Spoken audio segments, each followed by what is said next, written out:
Sometime in the early morning of Friday, February 3rd, 2006, in Tallahassee, Florida, 30-year-old Ali Gilmore disappeared from her residence at 231 Loraine Court.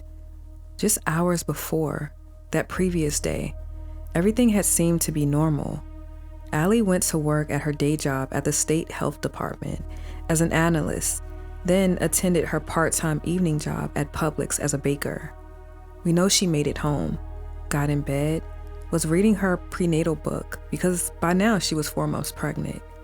Sometime after that, things went dark. It was out of character for her because Ali missed a scheduled appointment with her estranged husband. She didn't attend work, and things just got quiet. There has been no sign or trace of Ali for 18 years to today. This case is not what it may seem. Ali had support. She had friends, a husband, even through her issues, her parents, but there was something missing. There's a piece of the puzzle that we know is there, but finding the connecting piece is a challenge, a possible motive, and a person of interest. I'll tell you one thing, it wasn't her husband, James. You have an expectant mother who is working hard to provide. She comes home, winds down for the night to prepare for a specific appointment, but then something happens. Later, we learned that Ali was dealing with something that only a few knew. The thing with this case is that, at first, law enforcement could not figure it out, but 18 years later, they may have something. We're going to start with the details about Ali, the case details and what we know, publicly. Solidify a timeline based on the accounts of her movements the day before and all that led up to the early morning she went missing. The facts of the case. Break down every case element, and close with my opinion. Unlike my other cases, in my opinion, this case isn't as convoluted once you analyze the details. It just leaves us with the question, where is Ali today, or what remains? Her unborn child and why it was done. This is the Missing Found podcast. I'm your host, Jaden Harlow. Before we get into the case, I have a few details to share about the show. The Missing Found is an investigative true crime podcast focusing mainly on unsolved missing person cases in the Black community. The cases that I cover have either gone cold, have little to no media coverage, or have gone without conclusion. You can follow the show on Instagram at The Missing Found or on Medium at The Missing Found to read our original script. I also would like to mention that we have a case suggestion form in the show notes or description box that you can complete to submit your case suggestions that are of the Black and missing. The show is now available on all major podcast platforms, including Apple, Spotify, and iHeartRadio. For Apple Podcasts, we ask that you give us a 5-star rating to help the show reach a broader audience to help find our missing. To access all things of The Missing Found, you can visit our website, themissingfound.com. I ask that you please like, share, comment your thoughts on this case, and subscribe if you found value and want to continue the journey with me to finding our missing and learning about their stories. This is case episode 27, The Disappearance of Ali Gilmore.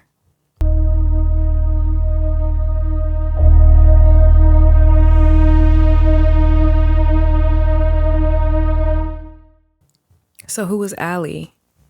Ali Aisha Grimsley was born on Monday, January 5th, 1976 in Riviera Beach, Florida. Ali was born to Loretta Grimsley McLawrence. There aren't any details about her biological father, but she grew up with her mother and stepfather, Carl McLawrence. In addition to both of her loving parents, Ali had sisters who absolutely loved and adored her. Her younger sister, Atala McLawrence, recounts how Ali was like a mother to her, a superhero and a role model. Ali attended Jupiter Community High School in Jupiter, Florida, and did exceedingly well academically, and was a track star. She ran track and was really good at it. She did so well that she graduated early. Later, after graduating high school, Ali attended Florida A&M University, FAMU, in Tallahassee. At this time, Ali entered into a new era in life. One day, Ali took a casual trip to the Governor's Square Mall in Tallahassee to find some picture frames. She stopped by a kiosk at the mall and met a young man named James Gilmore. According to James on the Never Seen Again special for Ali, he recounts how Ali came by his mall kiosk to look at picture frames, left, then came back again to look at the frames. James ended up getting her number. They went on a few dates. Then soon after, he proposed. Both Ali and James wed on October 7, 2000, and had their honeymoon in Disney World. In August 2004, Ali and James bought their first home together in Tallahassee. By now, Ali was 28 and James was 33. Things were looking up for the young couple until they weren't. Ali was working 2 jobs.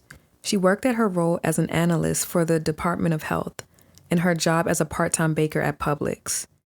James was enrolled in school, and that was his prime focus, while Ali carried the financial weight to care for both him and herself. As you can imagine, this brought stress on the relationship, which resulted to disagreements and arguments. Because of this, in October 2005, James moved out to live with his brother, which left Ali in the home by herself. Both she and James had dismantled contact between them both for around 2 months. After that 2-month hiatus, there was a shift, and contact between them both was slowly starting to come back. Contact not only came back, but Ali had some exciting news to share. She was pregnant. She communicated this to James, and they both agreed that they should move forward with the marriage counseling to strengthen their relationship and get back to how things were. This is where things get a little off and questions start to arise. The timeline. Before we go further, I want to break down the timeline that we have so I can keep you on board with the series of events. In my analysis, I will have 2 sets of timelines. One before Ali went missing and one timeline of the events leading up to her disappearance. The reason for this is because you will find shortly that within the timeline, there are small gaps that will lead to possibilities and answers as to who is involved and what may have happened. I'm sharing the case as it is, then work backwards with the aforementioned gaps. As I've stated, this case is not all what it may seem. So, the first half of the timeline. August 17, 2004. Ali and James bought their first home together in Tallahassee, Florida. October 2005. James Gilmore moved out due to issues within the marriage, relating to finances and shared responsibilities. Now, one of those small gaps. Around October 21st, Ali Gilmore met a man named Dwight Aldridge at the FAMU homecoming. In November, Ali found out she was pregnant, and sometime around December she communicated this to James, and they agreed to attend marriage counseling. For now, that is where we will end the timeline. Now, let's analyze the day before she went missing. A normal day. On February 2nd, 2006, a little over 2 months after both Ali and James started back talking, Ali is 4.5 months pregnant. James is still living with a relative, and they both are on good terms preparing for their marriage counseling session. Ali went to work at the Department of Health and completed her shift, as usual. On this day, she was prompt, as she always was, and everything seemed to have been fine.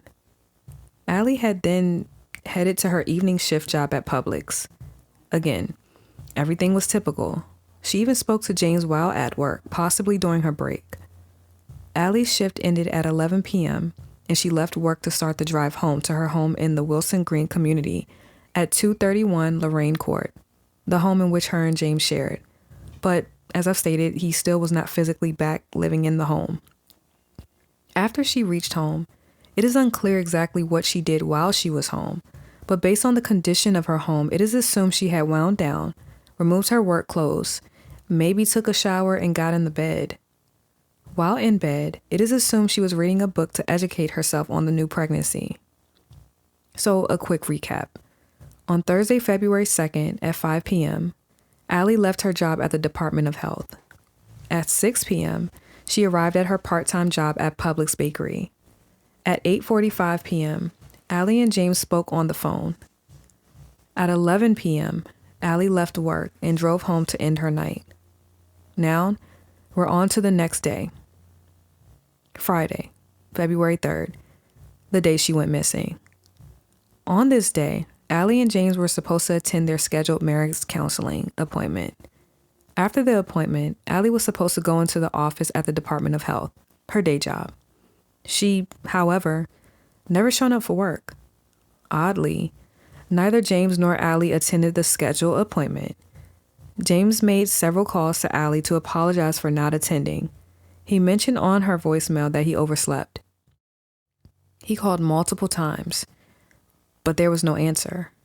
He assumed Ali was upset, but still attended the counseling session without him. Later, he learned that she actually did not. With Ali not showing up for work, which was highly uncharacteristic for her, her team assumed that she needed a break after the counseling session. Ali was always prompt and attended work regularly, so this did raise a cause for concern. But they didn't worry too much since she had the marriage counseling session that they thought she attended. With James not hearing anything from Ali and feeling regretful for missing the appointment, he went to her house on the next day, Saturday, February 4th, to try to speak with her and make amends, but she wasn't home. So naturally, he thought it was odd. No one heard from Ali all weekend, but once she didn't make it to work on Monday, February 6th, she was reported missing, 4 months pregnant and missing. The search efforts. After Ali was reported missing, a search quickly ensued. Tallahassee PD was able to go to her home and confirm that she did in fact make it home on Friday from work.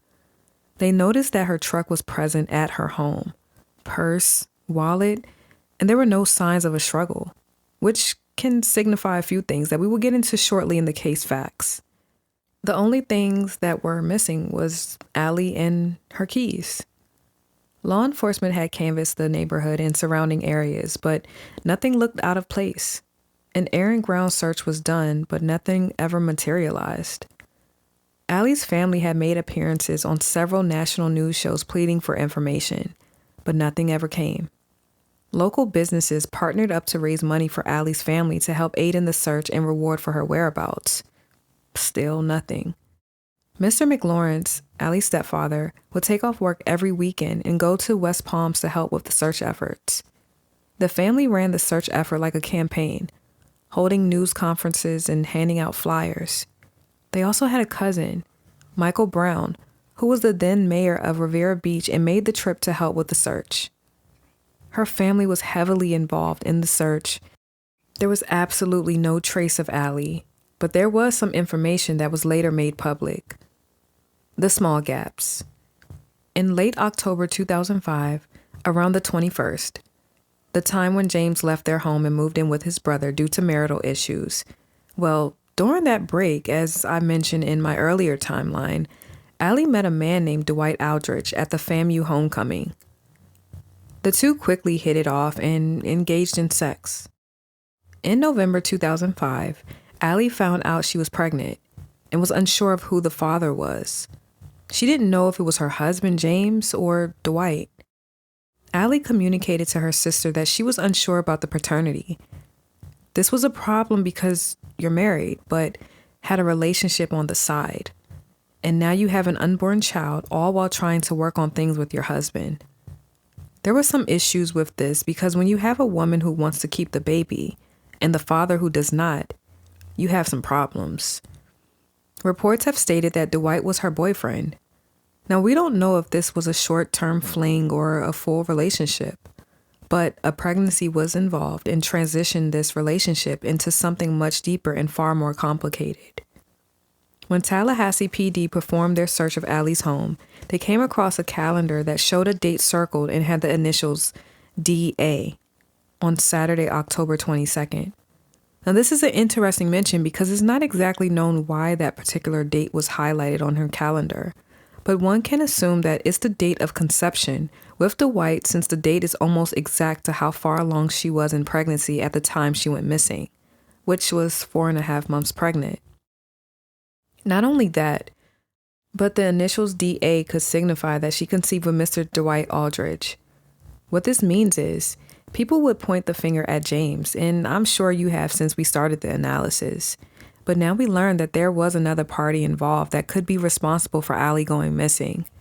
This gave insight into what was going on in Ali's life and who was in her world in those last known moments on record.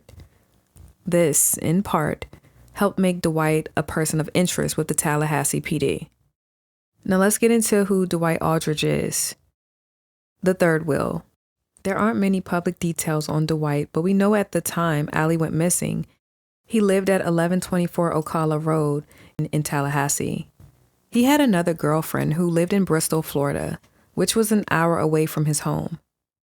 His distance from Ali's home was only 13 minutes exactly. It's unknown Dwight's connection to FAMU, but it is known that he had multiple girlfriends, kind of like a ladies' man, if you will. Dwight has a criminal past. He has charges from 1998 that involved a robbery and possession of an illegal firearm. This does not conclude to him being directly involved with Ali's disappearance, but it does not help him to relinquishing his potential connection. And I will get into this shortly. Dwight was questioned by the PD since he did have involvement with Ali. Dwight's theory. Dwight gave an account of what he did on the day of and the night of Friday, February 3rd. His account was that he was at home at the Ocala Road address and drove to Bristol to see his girlfriend. This is all that has been made public. However, law enforcement found this to be untrue. Why? Well, a call came into Ali's phone at 12:40 a.m. and that call was from Dwight. Not only this, but his phone pinged in the Wilson Green community, which is the community in which Ali lived. We can say that when the call was made at 12:40 a.m., he was in close proximity to Ali. It is unclear if he drove to this community for any other purpose than to see her, or if his only reason there was to see her. Was this an invitation from Ali? We don't know. Another interesting mention is that he communicated to law enforcement that he asked Ali to get an abortion. It is unknown when he made this request. It could have been when she initially found out in November or later. It seems as if his request was not granted and Ali wanted to move forward with the pregnancy. As you can imagine, this may have triggered something, for a reason we haven't heard. After hearing his alibi, law enforcement found inconsistencies and communicated that they knew he was being dishonest. From there, Dwight was said to have been uncooperative. Throughout the investigation, Dwight gave one statement to media about he and Ali's relationship, but there was nothing further from him. To go further into that statement, her family stated that Ali was actually dating Dwight. However, Dwight says that they were just friends. He also stated that he doesn't recall the last time he spoke to her and what her state of mind was. James's theory. James had an alibi of his whereabouts that evening and morning. He had took a voice stress test and passed, and law enforcement did not believe he was involved. He was cooperative. The goal of the PD was to then find out who was the father to the unborn child, which we learned was Dwight Aldridge. Starting here may be the beginning and end to the mystery of the disappearance of Ali. The second and final timeline. On Friday, February 3rd, at 9 a.m., Ali and James missed their scheduled marriage counseling appointment. 11 a.m., James calls Ali to apologize for missing the appointment. The call was never answered. On Saturday, February 4th, James went by their house on Loraine Court to speak with Ali in person. He assumed she was upset with him and was not answering his calls due to him missing the appointment. Ali was not home, but her truck was in the driveway. On Monday, February 6th, Ali was reported missing. October 2021, Dwight Aldridge was officially named a potential suspect in the disappearance of Ali Gilmore. The facts of the case. The facts of the case will help us quickly understand the main elements of what we know publicly. It's all we have to work with. Keep in mind, there are some details that are just not discussed because they can't be, and are being held close to the investigation. We know that Ali and James were having issues from what seemed to have stemmed from finances. James left their home they once shared and moved in with a family member. During that downtime between both her and James, Ali met Dwight and they both built a relationship. Ali and Dwight both conceived a child together. Ali and James were in the process of working on their marriage. The day of their marriage counseling session, neither James nor Ali had shown up. James did not show up because he overslept, and Ali was nowhere to be found. At some point throughout the night before, Ali came home, got ready for bed, and received an incoming call from Dwight, where it was revealed that he was in her neighborhood. Ali was nowhere to be found. Dwight's alibi was not solid. He lied about his whereabouts, making his statement questionable. And lastly, the final fact. Dwight was named a potential suspect in 2021. My opinion. Typically, though not always the case, when a pregnant woman disappears, it's usually at the hand of someone close to her, possibly the one who fathered the child. This was my thought when I first heard about Ali's case. I knew it had to be someone that was close to her, and then we found out there was someone else in the mix, outside of her marriage, Dwight Aldridge. We learned that Dwight has an extensive criminal background and was said to have been involved with multiple women. He knew about the pregnancy, and it's apparent that he didn't want it since it was made known that he communicated to law enforcement that he asked Ali to consider getting an abortion. Though at 4.5 months, Ali would have still been able to get an abortion. It is least likely that she was considering one since one of her last moments that we know of at her home was her in bed reading her book on pregnancy. A father not wanting a child, but the mother wanting to keep it, can cause some issues. What would someone do to make all of this go away? We learned in 2021 that Dwight was named a suspect. He was always named as a person of interest, but something else must have developed with enough cause to name him as a suspect. When you look at the way Ali's home was left, it did not appear to have been a struggle. Nothing was seemingly out of place. Nothing was taken out, and it is as if she just got out of bed and disappeared. This can signify that whoever involved or who she left with is someone that she knew and possibly felt comfortable with. The house was left in such fashion that it appeared that there's a possibility that the person involved did not even enter her home and just asked her to come outside. Perhaps they went for a ride where she was expecting to come back for a quick talk and was expecting to go back in the house. Because she worked her second job at night, it may have been typical for her to be up late. If you've ever worked a night shift, you would understand how this can happen. We don't know if Ali was asleep, was awakened to exit her home, or allow someone in. A case like this is only as good as those involved, or the one that is involved to come forward and share what they know. I came across a news article that was in the episode covering Ali's disappearance on Never Seen Again, the same article that Dwight gave his statement to. There was an email that Ali's sister said was sent to her from Ali on December 20th, 2005, where she described that she was dealing with some complexities in her life. The email reads in part, quote, "Dwight and I still talk about 2 or 3 times a day. We see each other 3 times a week. He said that I changed since I am pregnant. My past miscarriage haunts me every few days. Then, on top of all of that, the paternity issues." End quote. Her sister said that Ali was unsure who the father of her unborn child was. In another email that was sent to this same sister on November 22nd, 2005, it said, quote, "Dwight and I are going to hear the ultrasound today at noon." End quote. The sister said that Ali communicated that they were dating. If this were all to be true, then what do you make of this? What switched with Dwight where he was talking to Ali, visiting her, and attending ultrasound appointments? We don't know the details of those calls, meetups, and his intentions with the ultrasound appointment. With a case so cold, this case deserves fresh eyes, and it needs to be worked backwards.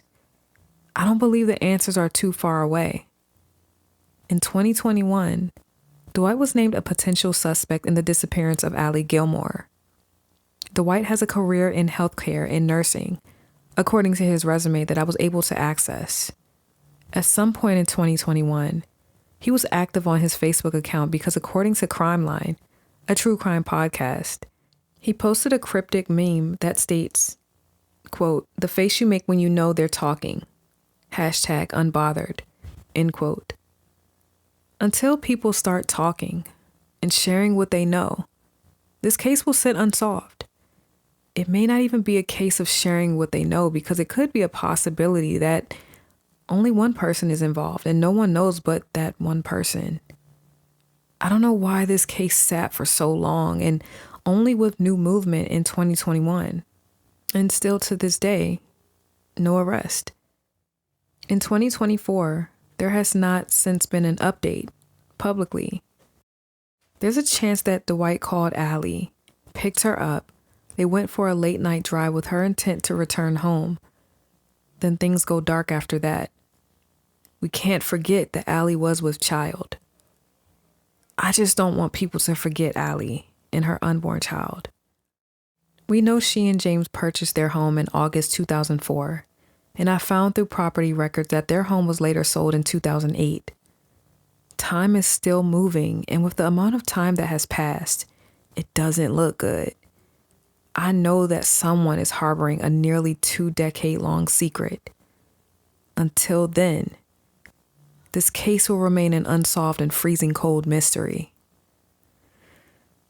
I think we all know who's responsible, but I'll let you formulate your own opinion. I'm just here to tell a story.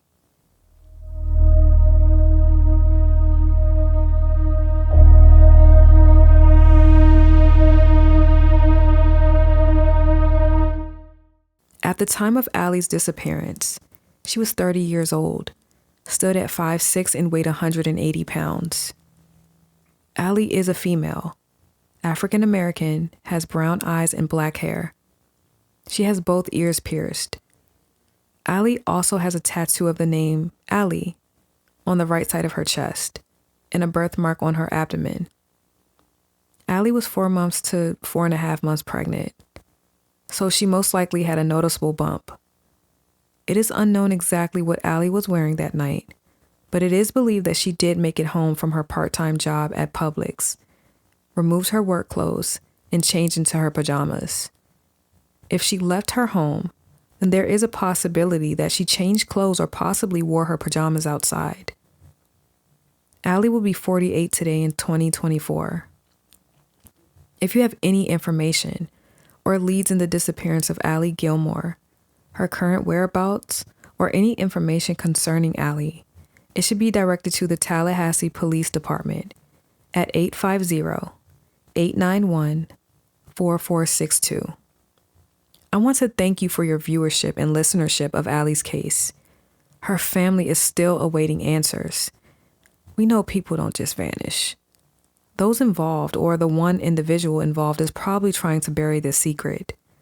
But the only thing that can separate them from whatever happened that late evening into the early morning is time. We know someone holds the answers. It's been 18 years, nearly 2 decades. Hopefully, we don't have to go another decade without knowing. As always, please be safe, be vigilant, and always be aware of your surroundings. May God bless and keep you all.